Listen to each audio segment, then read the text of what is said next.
chef de la sécurité. Je n'ai pas le droit de me baigner, alors je vole. C'est un cadeau de mon père, le cerf-volant. En me le donnant, il avait un air très grave. Il m'a dit « C'est un symbole, tu verras. L'aspiration vers la liberté, l'illusion de voler au gré du vent, et en même temps la réalité de la corde qui nous retient sur terre. » J'avais l'impression qu'il s'identifiait en tant que prof de lettres ou mari de maman, peut-être les deux. Personnellement, j'aime beaucoup mon père. Je sais bien que je suis le seul, mais je m'en fiche. J'ai mes raisons. D'abord, il a un terrible secret. Il boit et il fume.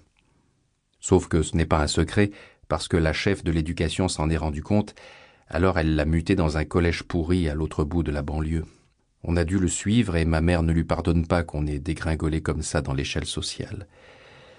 Vous imaginez l'ambiance à la maison. Il n'y a que mon cerf-volant qui me fasse oublier combien c'est lourd, la vie que je mène.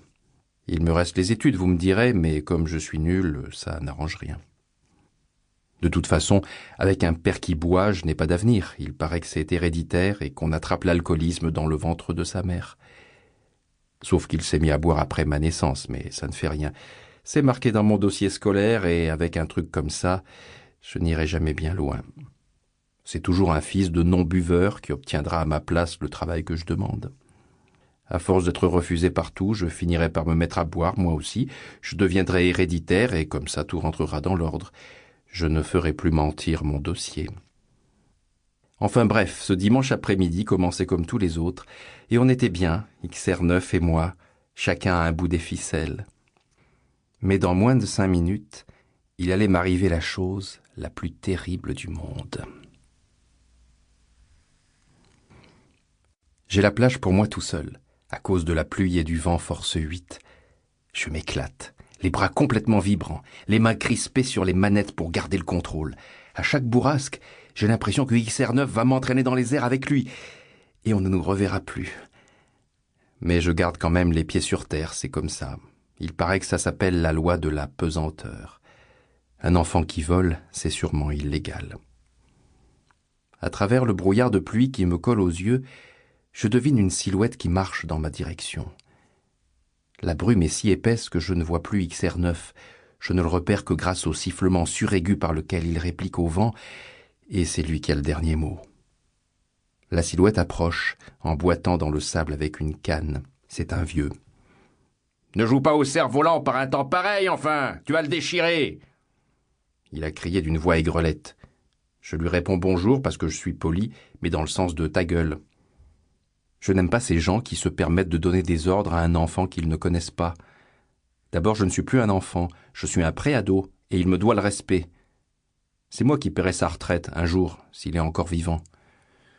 Néanmoins, pour avoir la paix, je réduis la voilure et j'actionne l'enrouleur qui fait descendre XR9. Mais brusquement, le vent change de sens, l'aile se rabat et fonce en piqué vers le sol. Je blogue. Le vieux s'écroule sous le choc. XR9 a rebondi et se plante dans le sable à côté de sa tête. « Monsieur, ça va ?» Je m'agenouille au-dessus de lui. Il y a un trou dans son crâne et les vaguelettes de la marée viennent diluer le sang qui s'en échappe. Il a les yeux ouverts. Je le secoue, mais il ne bouge pas. Ou il fait semblant, ou il est mort. « Monsieur, tout va bien, c'est rien. Je m'excuse. Monsieur !» Aucune réaction. Il est tout raide et tout mou à la fois, avec une expression d'étonnement dans les sourcils au-dessus du regard fixe. Je me relève, fouille la brume autour de nous. Personne. Je ramasse XR9, je le nettoie dans l'océan et je cours vers le casino. C'est la cata, la méga cata, la cata cosmique. Heureusement, il n'y a pas de témoin, grâce au temps qu'il fait. Mais d'un autre côté, je suis le seul cerf-volant de la plage et on saura que c'est moi. Si le chef de la sécurité compare la plaie du vieux avec l'armature de XR9, on est foutu. Comme je suis mineur, ça retombera sur mon père et il sera jeté en prison. Conduite de cerf-volant en état d'alcoolisme héréditaire. Je ne peux pas lui faire ça. Il ne faut pas qu'on trouve le corps. Je m'arrête de courir à bout de souffle, le cœur dans la gorge. Un bruit de moteur me fait sursauter.